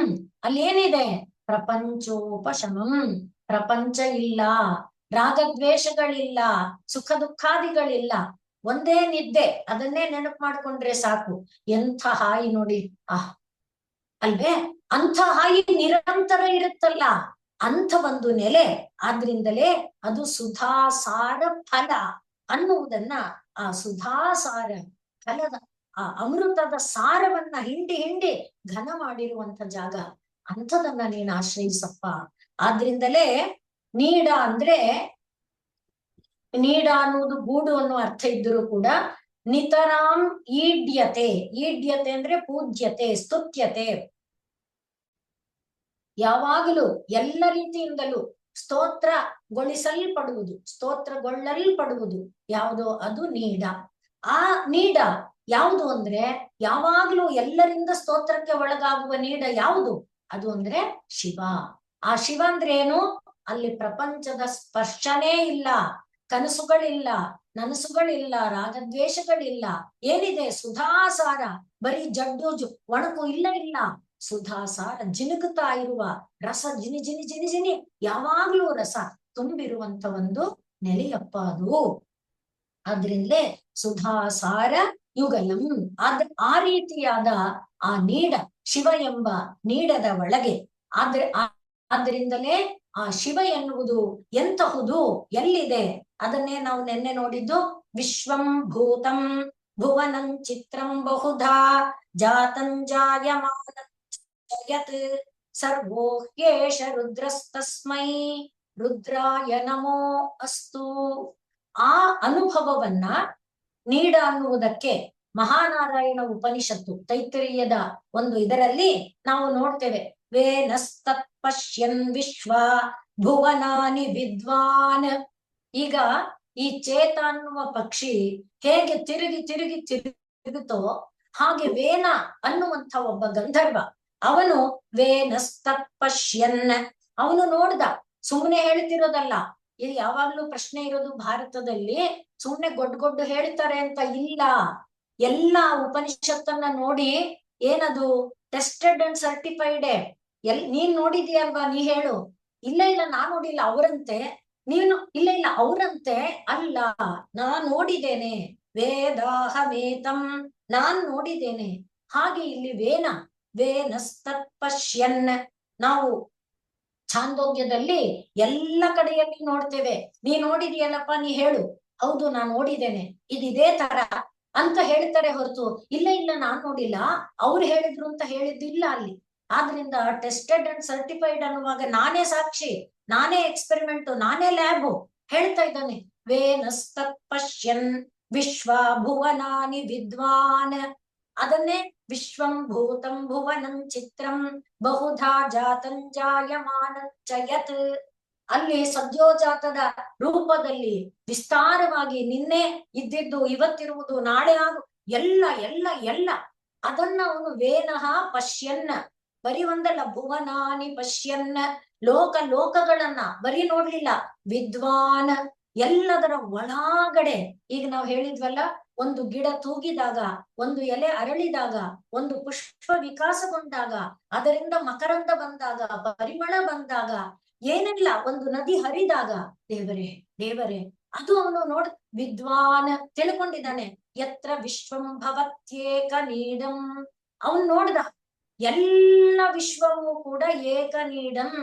ನೂರಾರು ಸಾವಿರಾರು ಲಕ್ಷಾಂತರ ಹಕ್ಕಿಗಳು ದೊಡ್ಡ ಒಂದು ಮರವನ್ನ ಆಶ್ರಯಿಸಿಕೊಂಡಿರುವಂತೆ ಅದು ಅವನ್ ನೋಡ್ದ. ಯತ್ರ ವಿಶ್ವಂ ಭವತ್ಯೇಕ ನೀಡಂ. ವಿಶ್ವವೆಲ್ಲ ಒಂದೇ ನೀಡ. ಈಗ ನೋಡಿ, ಶಂಕರ ಪಾದ ಪದ್ಮ ಯುಗಲಿ ನೀಡೆ.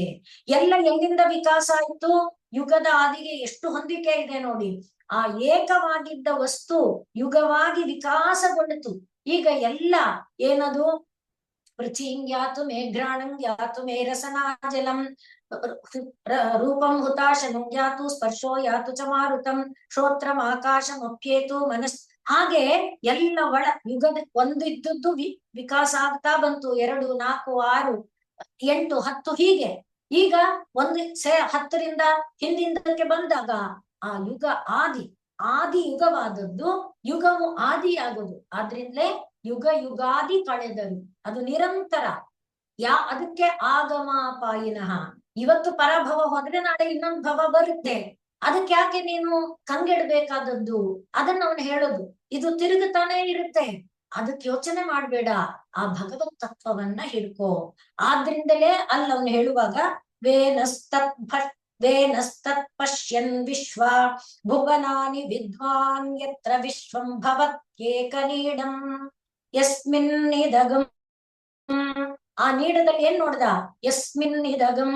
ಇದಗಂ ಇಂದ್ರಿಯಗಳ ಅನುಭೂತಿಯಲ್ಲಿ ಬರ್ತಾ ಇರುವ ಎಲ್ಲವೂ ಕೂಡ ಆ ಗೂಡೊಳಗೆ ಇದೆ, ಆ ಭಗವಂತನ ಪಾದದೊಳಗೆ ಇದೆ. ಆದ್ರಿಂದಲೇ ಲೋಕಸ್ಯ ದ್ವಾರ ಮರ್ಚಿಮತ್ ಪವಿತ್ರಂ ಶತೋದ್ಯಾಮಗಂ ಹಿರಣ್ಮಯಂ ತೇನ ಬ್ರಹ್ಮವಿದೋ ವಯಂ. ಇದನ್ನ ಈ ಕೋಟಿ ಕೋಟಿಗಳಿಂದ ಅರ್ಥ ಮಾಡ್ತಾ ಮಾಡ್ತಾ ಮಾಡ್ತಾ ಬಂದ್ರೆ ಆ ಪಾದ, ಆಗ ನಾವು ಬ್ರಹ್ಮವಿದೋ ಆಗೋದಕ್ಕೆ ಆಗತ್ತೆ. ಆದ್ರಿಂದಲೇ ಅವನು ಹೇಳುವಾಗ್ಲು ಯಸ್ಮಿನ್ ಇದಗಂ ಸಂಚ ವಿಚೈಕಗಂ ಸ ಓತಃ ಪ್ರೋತಶ್ಚ ವಿಭು ಪ್ರಜಾಸು. ಯಾವುದು ಒಂದೇ, ಅದು ಓತಪ್ರೋತವಾಗಿ ಎಲ್ಲಿದೆ ಅಂತ ನೀನ್ ಬೇರೆ ಮಾಡಕ್ಕಾಗಲ್ಲ. ಯಾಕೆ ನಾವು ಹೇಳಿದ್ವಲ್ಲ, ಸರ್ವ ಬೇರೆ ಮಾಡ್ಬೇಕಾದ್ರೆ ಒಂದು ಜಾಗ ಬೇಕಲ್ಲ. ಈಗ ನಾನು ಕಾಳನ್ನ ಸಿಪ್ಪೆನ ಮಾಡಿದ್ರೆ ಸಿಪ್ಪೆ ಹಾಕಕ್ ಒಂದ್ ಜಾಗ, ಕಾಳು ಹಾಕಕ್ ಒಂದ್, ಆ ರೀತಿ ಇಲ್ಲ ಇಲ್ಲಿ, ಎಲ್ಲ ಅದೇ. ಆದ್ರಿಂದ ಯಸ್ಮಿನ್ ನಿದಗಂ ಸಂಚ ವಿಚೈಕಗಂ ಸ ಓತ ಪ್ರೋತಶ್ಚ, ಎಲ್ಲ ಅದು ಓತ ಪ್ರೋತವಾಗಿ ವಿಭು ಪ್ರಜಾಸು. ಅವನದನ್ನ ಅನುಭವಿಸಿದ್ನಲ್ಲ. ಪ್ರತದ್ವೋಚ ಅಮೃತಂಚ ವಿದ್ವಾನ್, ಅವನು ಹೇಳಿದ ಲೋಕಕ್ಕೆ. ಆದ್ರಿಂದ ನೋಡಿ, ಅವನು ವಿದ್ವಾನ್ ತಿಳ್ಕೊಂಡ, ಅವನು ಲೋಕಕ್ಕೆ ಹೇಳ್ತಾ ಇದ್ದಾನೆ. ಪ್ರತದ್ವೋಚೆ, ಅವನು ಲೋಕಕ್ಕೆ ಅದನ್ನ ವಿದ್ವಾನ್ ತಿಳಿದುಕೊಂಡು ಹೇಳ್ತಾ ಇದ್ದಾನೆ. ಆದ್ರಿಂದ ಇದು ಶಂಕರ ಪಾದ ಪದ್ಮಯುಗಲಿ ನೀಡ ಅನ್ನುವುದು ಇಲ್ಲಿ ಸುಮ್ಮನೆ ಬಂದಿರುವುದಲ್ಲ, ಆ ಔಪನಿಷದಿಕ ತತ್ವ ಅದು. ಉಪನಿಷತ್ತಿನಲ್ಲಿ ವೇನ ಎಂಬುವವನು ತಾನು ಕಂಡ ಏನದು, ವಿಶ್ವಂ ಭೂತಂ ಭುವನಂ ಚಿತ್ರಂ, ಹಾಗೆ ವಿಕಾಸಗೊಂಡ ಎಲ್ಲ ಯಸ್ಮಿನ್ ಇದಗಂ ಸಂಚ ವಿಚೈಕಗಂ, ಆ ಏನೇನಿದೆ ಆ ಎಲ್ಲ ಸಂ ಹಾಗೆ ವಿ ಎಲ್ಲವೂ ಕೂಡ ಏನಾಯ್ತು, ಓತಃ ಪ್ರೋತಶ್ಚ, ಒಂದು ವಸ್ತ್ರದೊಳಗೆ ದಾರ ಹಾಸು ಹೊಕ್ಕಾಗಿ ಅದನ್ನ ತೆರೆದ್ರೆ ಏನಿದೆ, ಏನೂ ಇಲ್ಲ. ಹಾಗೆ ವಿಭು ಪ್ರಜಾಸು ಅಂತ ಒಂದು ತತ್ವ. ಆದ್ರಿಂದ ಚೇತಃ ಪಕ್ಷಿ ಶಿಖಾಮಣೆ ಅನ್ನುವಾಗ ಹಾರಿ ಹಾರಿ ಮರಗಳು, ಕಾಡುಗಳು, ಊರುಗಳು, ದೇಶಗಳು, ಕಾಲಗಳು, ಯುಗಗಳು ಕಳೆದು ಕೋಟಿ ಶರೀರಗಳನ್ನ ಪ್ರವೇಶಿಸಿ ಬಂದಿದೆಯಲ್ಲ, ಇನ್ನು ಸಾಕು, ಇನ್ನು ವಿಶ್ರಾಂತಿಯನ್ನ ಹೊಂದು ಪರಮಾತ್ಮನ ಸಂಸ್ಮರಣೆಯನ್ನ ಮಾಡು ಎಂಬುದಾಗಿ ಇಲ್ಲಿ ಹೇಳ್ತಾ ಇದ್ದಾರೆ. ಆದ್ರಿಂದ ಛಂದಶಾಖಿ ಶಿಖಾನ್ವಿತೈ, ಛಂದಶಾಖಿ, ಛಂದ ಎಂಬ ಮರ, ಶಾಖಿ ಅಂದ್ರೆ ಶಾಖಗಳು ಉಳ್ಳದ್ದು, ಈ ಎನ್ನುವ ಪ್ರತ್ಯಯ ಉಳ್ಳದ್ದು ಅಂತ ಹೇಳುತ್ತೆ ಅಂತ ಹೇಳಿದ್ದೇವೆ. ಶಾಖೆಗಳು ಉಳ್ಳದ್ದು, ಕೊಂಬೆಗಳು ಉಳ್ಳದ್ದು ಮರ, ದಂಡ ಉಳ್ಳದ್ದು ದಂಡಿ, ಧನ ಉಳ್ಳದ್ದು ಧನಿ, ಹಾಗೆ ಶಾಖೆ ಉಳ್ಳದ್ದು ಶಾಖಿ. ಆದ್ರಿಂದ ಮರ, ಅದರ ಶಿಖಾ. ಆ ವೇದ ಏನ್ ಹೇಳುತ್ತೆ, ಕರ್ಮಜ್ಞಾನ ಎರಡೂ ಹೇಳುತ್ತೆ, ವಿಧಿ ನಿಷೇಧಗಳು ಹೇಳುತ್ತೆ, ಯಜ್ಞ ಯಾಗಾದಿ ಹೇಳುತ್ತೆ. ಅದರ ಫಲರೂಪವಾಗಿ ಶಿಖಾ ತುದಿಯಲ್ಲಿ ಏನಿದೆ, ಔಪನಿಷದಿಕ ತತ್ವ ಇದೆ. ಅದನ್ನ ಅನ್ವಿತೈಹಿ ಅನುಷ್ಠಾನ ಮಾಡಿದಂತ ದ್ವಿಜವರರು, ಹುಟ್ಟಿದಾಗ ಅವರಿಗದು ಗೊತ್ತಿಲ್ಲ, ಈ ಚೇತ ಅನ್ನುವುದನ್ನ ನಿಗ್ರಹಿಸಿ ಉಪನಿಷತ್ತಿನಲ್ಲಿ ಕಂಡ ತತ್ವವನ್ನ ಅನುಭವಿಸ್ತಾ ಅಲ್ಲಿಗೆ ಮುಟ್ಟಿದ್ದಾರೆ. ಆದ್ರಿಂದ ಅವರು ದ್ವಿಜ, 2 ಸಾರಿ, 1 ಬಾರಿ ಜನ್ಮ ತಳೆದಿದ್ದಾರೆ. ಈ ಅನುಭವಗಳಿಂದ ಉತ್ಕೃಷ್ಟ ಹಾಗೆ ಪರಾ, ಒಂದು ಹೆಜ್ಜೆ ಭವ ಇರುವಿಕೆ, ಆ ಉತ್ಕರ್ಷವಾದ ಇರುವಿಕೆಯ ಕಡೆಗೆ ಅವರು ಸಾಗಿದ್ದಾರೆ. ಹಾಗೆ ಸಾಗಿದಂಥವರು ಸೇವೆ ಮಾಡಿದ್ದು ಯಾವುದನ್ನ, ಈ ಗೂಡನ್ನೇ. ಅವರೆಲ್ಲರೂ ಆಶ್ರಯಿಸಿದ್ದು ಈ ಗೂಡನ್ನೇ. ಆ ಗೂಡು ಯಾವುದು, ಶಂಕರ. ಅದು ಮಂಗಳಕರವಾದದ್ದು, ಕಲ್ಯಾಣಕರವಾದದ್ದು, ಶಾಂತಿಕರವಾದದ್ದು, ಪ್ರಪಂಚದ ಒಂದು ಬಂಧ ಇಲ್ಲದೆ ಇರುವಂಥದ್ದು, ಸೌಖ್ಯವನ್ನ ಕೊಡುವಂಥದ್ದು, ದುಃಖವನ್ನ ದೂರ ಮಾಡುವಂಥದ್ದು, ಅಮೃತದ ಘನಸಾರವನ್ನ ನಿರಂತರ ಕೊಡುವಂಥದ್ದು. ಅಂಥ ಒಂದು ಪಾದವನ್ನ ಆಶ್ರಯಿಸಿ ಆನಂದದಿಂದ ಇರಪ್ಪ, ನೆಮ್ಮದಿಯಿಂದ ಇರಪ್ಪ ಅಂತ ಏನು ಶಂಕರರು ಹೇಳಿದ್ದಾರೆ. ಹಾಗೆ ನಾವೆಲ್ಲರೂ ಕೂಡ ಬರುವುದನ್ನ ಎದುರಿಸುವುದಕ್ಕೆ ಭಗವನ್ ನಾಮ ಎನ್ನುವ ಅಸ್ತ್ರವನ್ನ ನಮ್ಮ ಜೊತೆಯಲ್ಲಿ ಇಟ್ಕೊಂಡು ಆನಂದದಿಂದ ಇರುವ ಪ್ರಯತ್ನ ಮಾಡೋದಕ್ಕೆ ಇವತ್ತಿಗೆ ಸಂಕಲ್ಪವಾಗಿ ಈ ಯುಗ ಆದಿ ನಮ್ಮೊಡನೆ ಬಂದಿದೆ. ಅದಕ್ಕೆ ತಕ್ಕ ಒಂದು ಪದ್ಯವೂ ಕೂಡ ಇಲ್ಲಿ ನಮಗೆ ಸೇರಿಕೊಂಡಿದೆ. ಛಂದಶ್ಯಾಖಿ ಶಿಖಾನ್ವಿತೈಃ ದ್ವಿಜವರೈಃ ಸಂಸೇವಿತೆ ಶಾಶ್ವತೆ ಸೌಖ್ಯಾಪಾದಿನಿ ಖೇದಭೇದಿನಿ ಸ್ತುತಾಸಾರೈಃ ಫಲೈರ್ದೀಪಿತೆ ಚೇತಃ ಪಕ್ಷಿ ಶಿಖಾಮಣೇ ತ್ಯಜ ವೃಥಾ ಸಂಚಾರಂ ಅನ್ಯೈರಲಂ ನಿತ್ಯಂ ಶಂಕರ ಪಾದ ಪದ್ಮಯುಗಲಿ ನೀಡೇ ವಿಹಾರಂ ಕುರು. ಆದ್ರಿಂದಲೇ ಪಕ್ಷಿ ಸಾಕಿದವನು ಏನು ಮಾಡಿರ್ತಾನೆ, ಪಕ್ಷಿ ಕಾಲಿಗೆ ಒಂದು ಹಗ್ಗ ಕಟ್ಟಿ ಆ ಹಗ್ಗದ ಇನ್ನೊಂದು ತುದಿಯನ್ನ ಒಂದು ಕಡೆಗೆ ಕಟ್ಟಿ ಬಿಟ್ಬಿಟ್ಟಿರ್ತಾನೆ. ಆ ಹಕ್ಕಿ ಎಲ್ಲೆಲ್ಲೋ ಎಲ್ಲೆಲ್ಲೋ ಎಲ್ಲೆಲ್ಲೋ ಹಾರ್ತಿರುತ್ತೆ. ಯಾವಾಗ ಆ ಹಗ್ಗ ಕೊನೆ ಆಯ್ತು ಹೀಗನ್ನತ್ತೆ, ಆಗ ವಾಪಸ್ಸು ಅವನ ಮನೆಗೆ ಬಂದು ಸೇರುತ್ತಲ್ಲ. ಹಾಗೆ ಶ್ರೀರಾಮಕೃಷ್ಣರು ಇಂಥ ಉದಾಹರಣೆಯನ್ನ ಕೊಟ್ಟಿದ್ದಾರೆ. ಹಸುವಿನ ಕತ್ತಿಗೆ ಕಟ್ಟಿದ ಹಗ್ಗ, ಮತ್ತೆ ಗೊತ್ತು ಅಂದ್ರೆ ಹಸುವನ್ನ ಕಟ್ಟೋ ಇದಿದೆಯಲ್ಲ, ಅದೇ ಗೊತ್ತು ಗುರಿಯನ್ನು ಆ ಗೊತ್ತು ಆ ಜಾಗದಲ್ಲಿ ಒಂದು ಹಗ್ಗ ಕಟ್ಟಿ ಬಿಟ್ಬಿಟ್ಟಿದ್ದಾರೆ. ಹಸು ಮೇಯ್ಕೊಂಡ್ ಹೋಗ್ತಾ ಇರುತ್ತೆ. ಯಾವಾಗ್ಲೂ ಹೀಗಂದಾಗ ಅದು ತನ್ನ ಕಡೆಗೆ ಹಿಂತಿರುಗಿ ಬರುತ್ತೆ. ಹಾಗೆ ಪರಮಾತ್ಮ ಎನ್ನುವ ಗೂಡಿನ ಕಡೆಗೆ ಅಲ್ಲಿ ಒಂದು ಸರಿ ಮುಟ್ಟು ಬಿಟ್ರೆ ಅಜ್ಜಿಯನ್ನು ಮುಟ್ಟಿದವರಿಗೆ ಮತ್ತೆ ಸೋಲಿಲ್ಲ. ಇದೆಲ್ಲ ಶ್ರೀರಾಮಕೃಷ್ಣರ ಉದಾಹರಣೆ. ಹಾಗೆ ಹಣ್ಣಾದ ಕಾಯಿ ಆಟದಲ್ಲಿ ಅದು ಹಣ್ಣಿನ ಮನೆ ಸೇರಿದ ಮೇಲೆ ಮತ್ತೆ ವಾಪಸ್ಸಿಲ್ಲ. ಆ ರೀತಿ ಆ ಶಂಕರನ ಪಾದ ನೀಡವನ್ನ ಆಶ್ರಯಿಸಿಬಿಟ್ರೆ, ಯಾಕೆ ವಿಶ್ವ ಎಲ್ಲ ಬಂದಿದ್ದಲ್ಲಿಂದ, ವಿಶ್ವ ಎಲ್ಲ ಸೇರೋದಲ್ಲಿಂದ. ಆದ್ರಿಂದಲೇ ಸದ್ಯೋ ಜಾತಂ ಪ್ರಪದ್ಯಾಮಿ ಸದ್ಯೋ ಜಾತಾಯ ವೈ ನಮೋ ನಮಃ, ನಾವು ವಾಮದೇವಾಯ ನಮೋ. ಅದು ನೋಡಿ ಬರೀ ವಿಕಾಸದ ನೆಲೆ. ಆದ್ರಿಂದಲೇ ಬಲಾಯ ಜ್ಯೇಷ್ಠಾಯ ಶ್ರೇಷ್ಠಾಯ ಕಾಲಾಯ ಆ ರೀತಿ. ಹಾಗೆ ಆ ಎಲ್ಲವೂ ಎಲ್ಲಿದೆ, ಯುಗವಾಗಿ ವಿಕಾಸಗೊಂಡದ್ದೆಲ್ಲ ನಿಂತಿರುವುದು ಶಂಕರ ಎಂಬ ನೀಡ. ಅದು ಶಂಕರ, ಅದು ಶಿವ, ಅದು ಮಂಗಳ, ಅದು ಕಲ್ಯಾಣ. ಅಂಥ ಭದ್ರ ಅಲ್ಲಿ ಸೇರ್ಬಿಟ್ಮೇಲೆ ಯಾರ ಭಯ ಇಲ್ಲ. ಭದ್ರ, ಸುಭದ್ರ, ಮತ್ತೆ ಶುಭ, ಆತ್ಯಂತಿಕ ದುಃಖನಾಶ ಆಗಿರುವ ಜಾಗ ಬೇಡವಾ ನಿಂಗೆ? ಅಲ್ಲಿ ಸೇರು ಅಂತ ಹೇಳ್ತಾ ಇದ್ದಾರೆ. ಓಂ ಪೂರ್ಣಮದಃ ಪೂರ್ಣಮಿದಂ ಪೂರ್ಣಾತ್ ಪೂರ್ಣಮುದಚ್ಯತೆ ಪೂರ್ಣಸ್ಯ ಪೂರ್ಣಮಾದಾಯ ಪೂರ್ಣಮೇವಾವಶಿಷ್ಯತೆ. ಓಂ ಶಾಂತಿ ಶಾಂತಿ ಶಾಂತಿ. ಸರ್ವೇ ಭವಂತು ಸುಖಿನಃ, ಸರ್ವೇ ಸಂತು ನಿರಾಮಯಾಃ, ಸರ್ವೇ ಭದ್ರಾಣಿ ಪಶ್ಯಂತು, ಮಾ ಕಶ್ಚಿತ್ ದುಃಖ ಭಾಗ್ ಭವೇತ್. ಹರಿಃ ಓಂ ತತ್ಸತ್. ಶ್ರೀರಾಮಕೃಷ್ಣಾರ್ಪಣಮಸ್ತು.